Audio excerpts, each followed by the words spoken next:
Africa is an ancient continent that could hold the keys to unlocking the secrets and mysteries surrounding our very ancient past. To some researchers, this is the birthplace of humanity itself, while others can't help but marvel at the works in Egypt and use as proof that it is the oldest civilization on Earth. But did you know that the Bible is one of the oldest books in the world, makes various references to Africans, and may even provide us with an origin for these people? But just what information could that sacred writing provide us with? What role did the Africans play in the founding of Abrahamic religions? And how could this information begin to rewrite history? Join us on this journey as we travel back to one of the most unique and misunderstood parts of our shared history, to a time when prophets walked among men and the Spirit of God seemed closer than ever. This is one video you won't want to miss.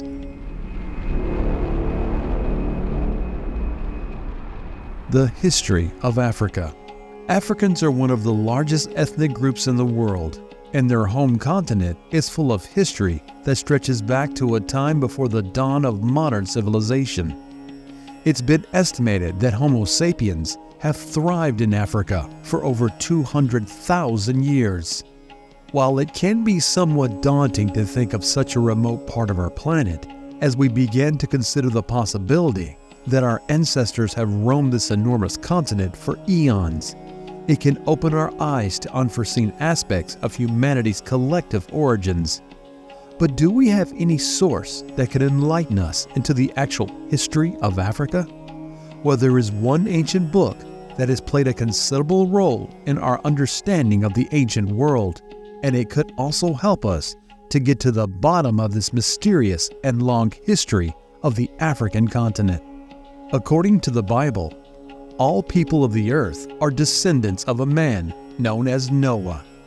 Legend states that just before a great flood, he was instructed by God to build an ark and save what he could of the world, including animals and his own family. Noah had 3 sons who would later be tasked with the job of populating the world following this enormous cataclysm. Following the events of the deluge, the 3 sons went on to have their own offspring. But most important of all to our story is the offspring of Ham. He would have 4 sons: Canaan, who was the ancestor of the ancient Canaanites, later known as the Phoenicians and masters of the sea. His second son, Mizraim, fathered the Egyptians. Cush is the ancestor of the Cushites, and otherwise known as the ancient kingdom of Nubia, which ruled Upper Egypt. And finally, Phut is the ancestor of the Libyans. During the Middle Ages, it was assumed by all Jews and Christians that Ham was the one common ancestor for all Africans and Semitic-speaking peoples. Some researchers have even gone on to suggest that Ham, in the Hebrew language, means dark or black, and would rather further imply that the people descended from him were in fact African. Biblical history in Africa. All throughout the Bible, Ham's name is continuously associated with the people of Africa. This enormous continent plays such a significant role in the biblical legends, often more so than it's given credit for. One link often discredited or simply overshadowed is the part of the Garden of Eden lies within the borders of the African continent. It is said in Genesis that one of the major rivers of Eden ran around the entire land of Cush. In general, Cush was a name used for the entirety of the African continent, but more specifically, it referred to ancient Nubia, a territory that stretched from modern Aswan in the north to Khartoum in the south. Another of Eden's rivers ran around the land of Havilah, and here people sourced onyx, gold, bdellium. All of these products are known to have been found in deep antiquity and in around modern Sudan, once part of Cush. Hidden Africans of the early Bible. As history went on, various Africans may have forgotten the link they had to Hamite lineage. During the Roman Empire, both the biblical religion and its traditions were corrupted by those such as Theodosius, who wanted to use the religion as a means to control the empire. This even led to the assumption that many of the prophets were light-skinned. However, evidence suggests that even a bulk of the ancient Hebrewic people, or the followers of Moses, were a mixed ethnic group, and a vast portion of them were black Africans. It's no secret that a portion of the Israelites that lived in Egypt during the Exodus times were undoubtedly African. According to the Book of Kings, when the Israelites settled in Canaan, many Africans were among them. On top of this, an Ethiopian colony was formed in Gerar and worked as a buffer state between Egypt and Judah.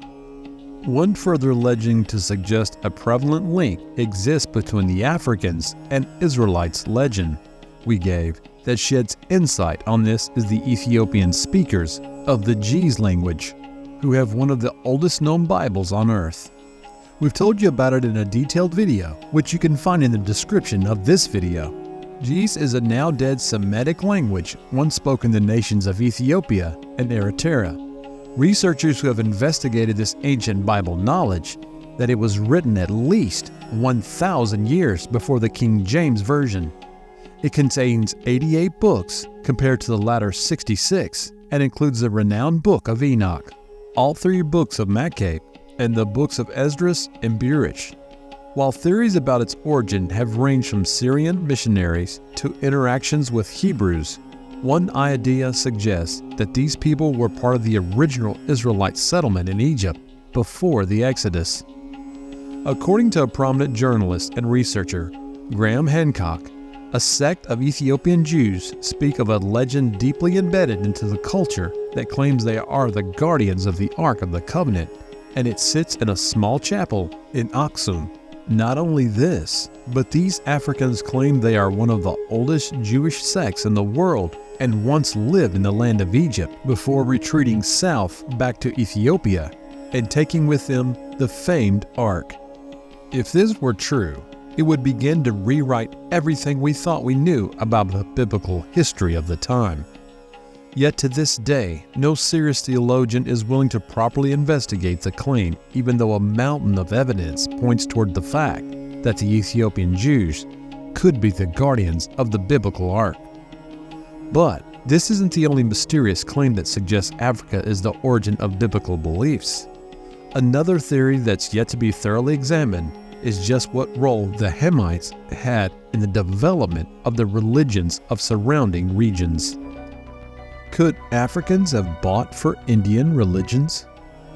In recent years, various scholars have put forth theories suggesting that one of Ham's sons, Cush, is symbolically representation of the spread of an ancient religion into Asia and influenced what would later become Hinduism. According to the Bible, Cush had various children, including Nimrod, who would later become associated with the Babylonians of Mesopotamia. But he also had children called Rama and Shiva. It just happens that 2 of the best-known deities in the Hindu pantheon are, of course, Rama and Shiva.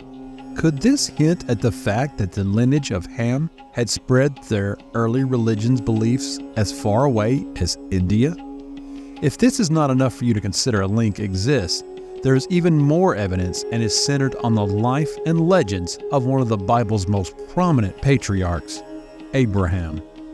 According to legends, Abraham, originally called Abram, is a descendant of Noah, separated by around 10 generations. He grew up in the city of Ur in Babylonia and eventually married a woman called Sarai.